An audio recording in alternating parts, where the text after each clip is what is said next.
जिस भूमि को, जिस मकान को, जिस जमीन को, जिस जायदाद को आप बनाना चाहते हैं, जिस प्लाट को आप निर्मित करना चाहते हैं। कई कई घर ऐसे किराए के मकान में रहते थे तो अच्छे रहते थे, जब से घर बनाया प्रवेश करा तब से रो रहे हैं। 25 बार वास्तुशास्त्री वालों को बुला लिया, उसने यहाँ से सीढ़ी तोड़ दो, यहाँ से बना दो, यहाँ बाथरूम तोड़ दो, यहाँ से बना दो, ये पीछे से रास्ता कर दो, यहाँ से बना दो। ईमानदारी से कहना, पहले के समय में क्या वास्तुशास्त्री होते थे? नहीं। घर के बुजुर्ग कहते थे यहाँ कमरा बना दे बेटा, बेटा कमरा बना देता। यहाँ रसोई घर बना दे बेटा, घर के बुजुर्ग कहते थे वहां कमरा बनता था, घर के बुजुर्ग कहते थे वहां पर भोजन बनता था। उसके बाद भी उनके घर में शांति होती थी, फिर भी उनके घर में समृद्धि होती थी, लक्ष्मी की कोई कमी नहीं होती थी। कमाते कम थे पर ऐश की जिंदगी जीते थे, सुखमय जीवन जीते थे। आज के जमाने में बेटा कमा रहा, बहू कमा रही, पोता कमा रहा, पोती कमा रही, दादा कमा रहा, सारा घर कमा रहा है, उसके बाद भी सुख और समृद्धि और शांति नहीं है, उसके बाद भी आनंद की अनुभूति नहीं है, उसके बाद भी हमेशा रोना केवल सुख का होता है। जरा सा घर में 4 लोग रह रहे हैं पर चारों के मुंह भगोने जैसे रहते हैं, एक तपेले जैसा मुंह, एक भगोने जैसा मुंह, एक थाली जैसा मुंह, एक बल्टोई जैसा मुंह, सब कोई बोलने को तैयार नहीं, क्योंकि जब जब बोले तो बर्तन की आवाज आए तो बोलेगी। एक माँ बैठी टीवी के सामने, एक माँ बैठी, एक सोफे पे बैठा, बोले ही नहीं आपस में। वो सुख गया कहां महाराज?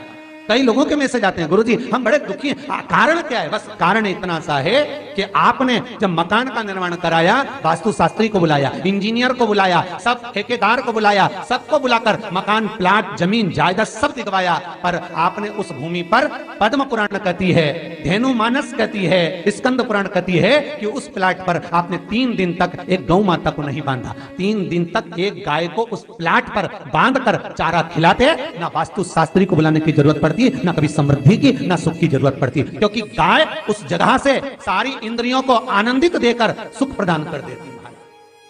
उस जगह के सारी रोग, बीमारी, कष्ट, तकलीफ, दुख को गौ माता खींच। गौ माता जैसी जगत में कोई नहीं हो सकता। हाथ में घड़ी नहीं बांधती गौ माता, पर 4 बजे आपके यहाँ रोटी मिलती है तो 4 बजे खड़ी मिल जाती है। 3 बजे भोजन मिलता है तो 3 बजे आपके दरवाजे पे मिल जाती है। 1:30 बजे भोजन दोगे तो 1:30 बजे ही मिलेगी। 1:20 पे दोगे तो 1:20 पे ही मिलेगी।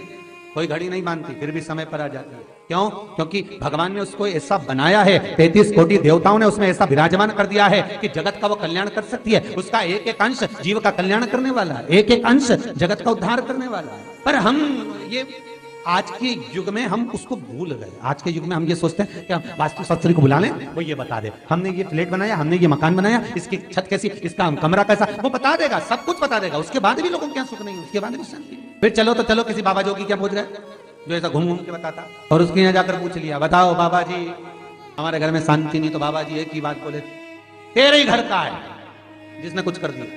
अब इसको याद आया 15 दिन पहले मेरी जेठानी से लड़ाई हुई थी, उसी ने कुछ करा होगा।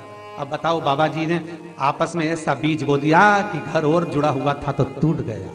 कोई बाबा जोगी सन्यासी तपस्वी साधक उपासक कभी नहीं कहता